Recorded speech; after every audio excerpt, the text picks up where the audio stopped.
Bom, pessoal, boa tarde. Vou, vou gravar mais um vídeo aqui. Vou falar um pouco agora da ideia da não localidade, né?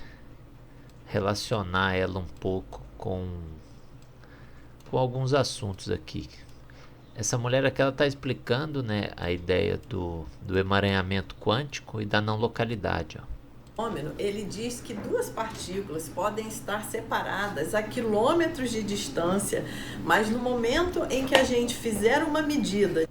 Então ela falou que dentro do emaranhamento, né, emaranhamento quântico, e também que gera a ideia da não localidade, a não localidade seria a ideia de uma realidade não local, né? Ou seja, os elétrons durante ali a passagem eles vão para uma realidade que não seria essa, né? No caso, uma realidade não local.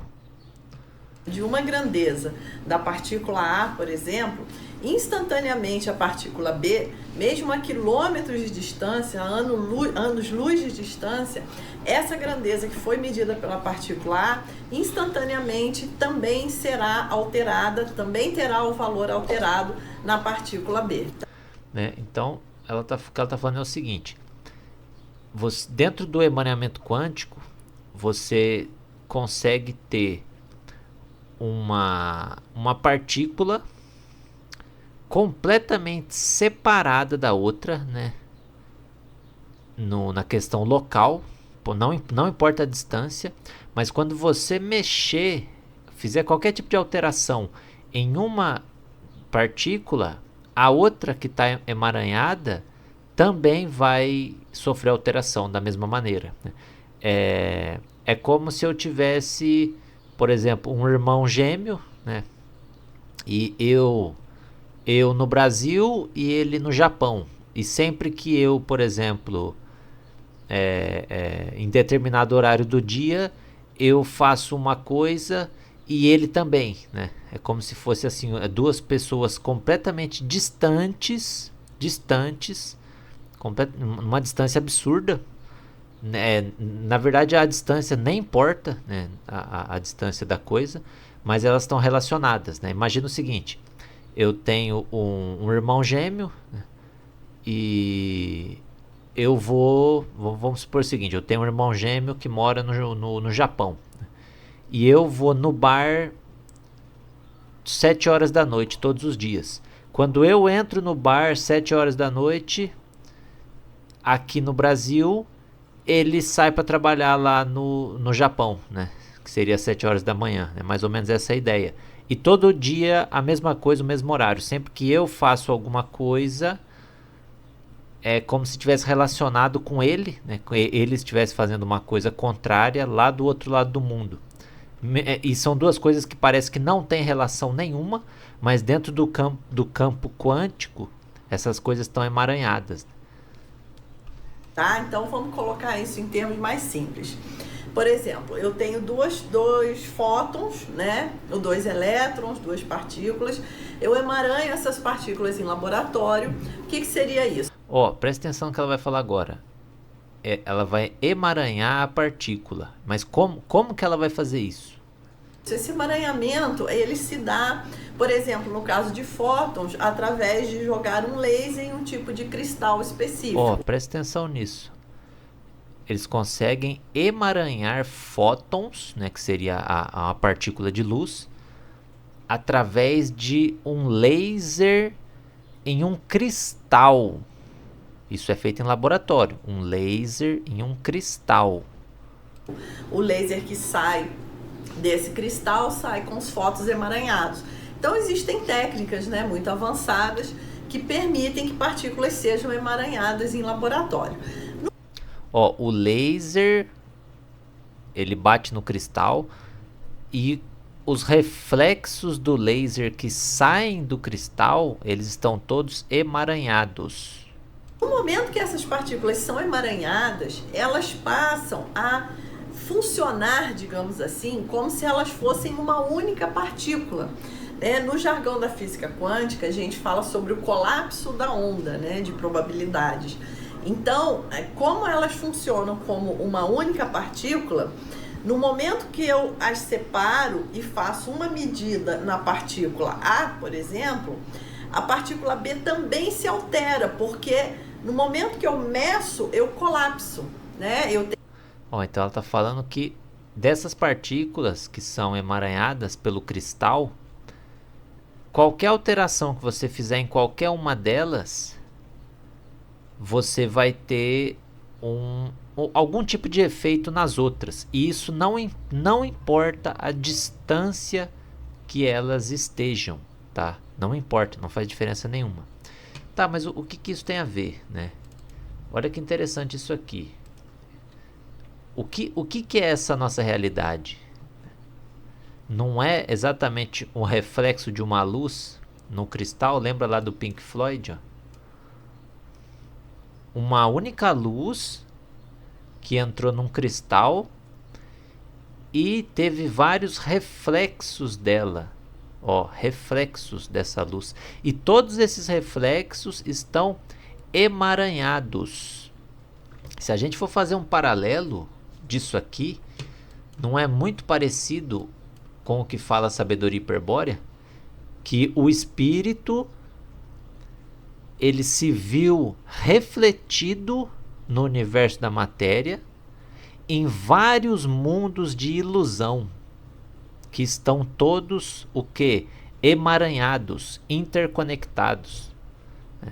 Então o espírito, quando teve a mistura do símbolo da origem, ele se viu refletido, né, dentro desse universo, que foi a queda original. E, além disso, esse reflexo ele é projetado em várias realidades, né, entre aspas, aí, paralelas, né? Mas, e é exatamente isso que fala até o princípio da não localidade, que todas essas realidades elas estão acontecendo todas ao mesmo tempo, né? É daí que vem a ideia de que o tempo ele seria uma ilusão, porque todas as realidades na verdade acontecem ao mesmo tempo, né? É mais ou menos o seguinte: o seu eu de 1500, ele está vivendo agora em 1500, mas numa realidade paralela. É como se fosse uma televisão, né? Imagina que você aqui na sua vida é o canal da Rede Globo, você está assistindo a Globo. E o seu eu de 1500 é o canal do SBT, ele está assistindo o SBT, entendeu? Mas os dois estão assistindo a televisão ao mesmo tempo. Mas como isso é possível? Como é possível você estar vivendo aqui, agora, em 2000, e você também está vivendo em 1500, né? Isso é possível por quê? Por causa desse cristal. Que eu penso que essa é a tecnologia da Kala Chakra, né? Que é o cristal, a tecnologia de cristal, que ela reflete, né?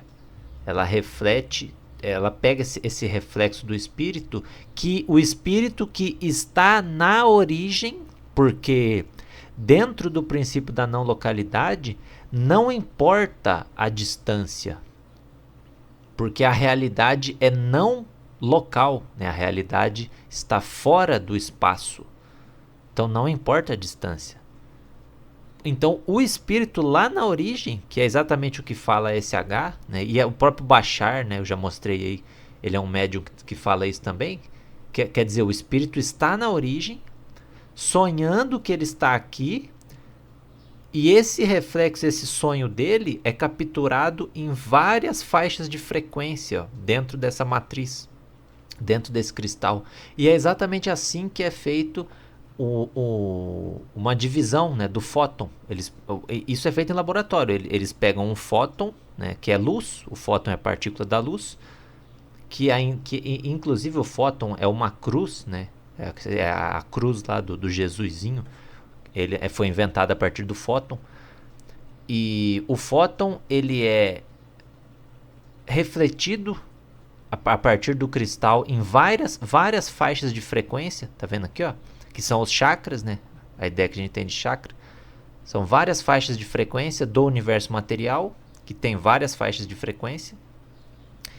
E cada faixa de frequência dessa é uma realidade, é um plano de existência. É que nem eu falei para você a ideia da televisão, do canal, né? O canal, você aqui na sua vida agora, em 2000, né, 2020, é o canal A, você está assistindo o canal A. Você vivendo em 1500 ou no ano 500 ou no ano 5000 antes de Cristo, não importa. Você vivendo em outra época é o canal B, entendeu? Mas os dois canais estão rodando ao mesmo tempo. Por quê? Porque na verdade o tempo é só uma ilusão. O tempo é uma ilusão do canal que você está assistindo, entendeu? O tempo é só uma ilusão dentro da matriz. Porque a realidade verdadeira da origem é atemporal, né? E o espírito está lá, na origem, mas com a atenção, tá vendo? A atenção, ó, focada. Então ele focou a atenção no cristal e o cristal criou milhões aí de realidades paralelas, de mundos de ilusão, né? Então o espírito, na verdade, ele está aqui, mas ele pensa que ele está aqui, tá vendo? Ele está aqui, imagina que aqui é a origem, ele focou a atenção dele na ilusão, se espalhou, né? Mas é um único reflexo, né? Por isso até que o pessoal fala, o espírito está fragmentado. Não, isso aqui não é uma fragmentação, são reflexos, né? São faixas de frequência. Tudo isso aqui acontece ao mesmo tempo. É um único feixe de luz, tá vendo? Que cria vários reflexos. Eu penso que essa é a tecnologia desse mundo. Até porque, né, ela é baseada nas pirâmides, tanto que o arco-íris também, ó, é um reflexo. E, além disso, isso aqui é um símbolo muito iniciático, né? Isso aqui é uma coisa que está para o mundo inteiro, né? E eu penso que é exatamente isso, essa questão do emaranhamento, né, desse universo do demiurgo. Foi pegado a atenção do espírito, né, através do símbolo da origem, e ele foi refletido aqui dentro, ó, dentro dessa ilusão de várias frequências, vários mundos. Imagina que cada faixa de frequência dessa, ó, você tem várias oitavas, né, que são as frequências. Então dentro de cada faixa dessa, que seria uma dimensão, você tem várias oitavas, e aqui que é o fractal, ó. O fractal é aqui dentro, né? O espírito é a luz única. Agora aqui dentro são os fractais, né? Aqui que vem a ideia de fractal. Fractal é a ideia das oitavas. Então dentro de cada dimensão você tem uma oitava, e aí dentro da nota da oitava você tem mais 8 notas, e por aí vai, né? Que é a ideia de fractal. Mas é tudo dentro da ilusão do sistema. Mas eles acontecem todos ao mesmo tempo, porque na verdade o tempo ele só existe aqui, ó. Aqui não tem tempo. Aqui é a realidade não local, né? Não temporal. Eu penso que essa é a tecnologia que foi utilizada. Lógico que isso aqui é só um exemplo, né? Mas é uma tecnologia de cristais que criam o tempo, e de alguma maneira eles prenderam essa atenção do espírito, né? Então o espírito focou, tá vendo que é um foco? O que é um laser? É um foco de luz. O espírito focou a atenção dele e se espalhou em diversos mundos de ilusão. Eu penso que essa é uma ideia muito semelhante até com o que o Bashar estava falando, né? De que o espírito está sonhando. O espírito, em espírito, está sonhando que não está no espírito, né? É uma ideia muito interessante, e até muito parecido com o que o Moyano fala, né, nos livros da SH, que é a questão do foco, né, da atenção. Ele focou, quer dizer, um feixe de luz. O que é um laser? É um foco de luz, né? Cria um ponto de foco. A partir do ponto de foco, você cria a ilusão, né? A ideia vários reflexos, né? Dentro da simulação.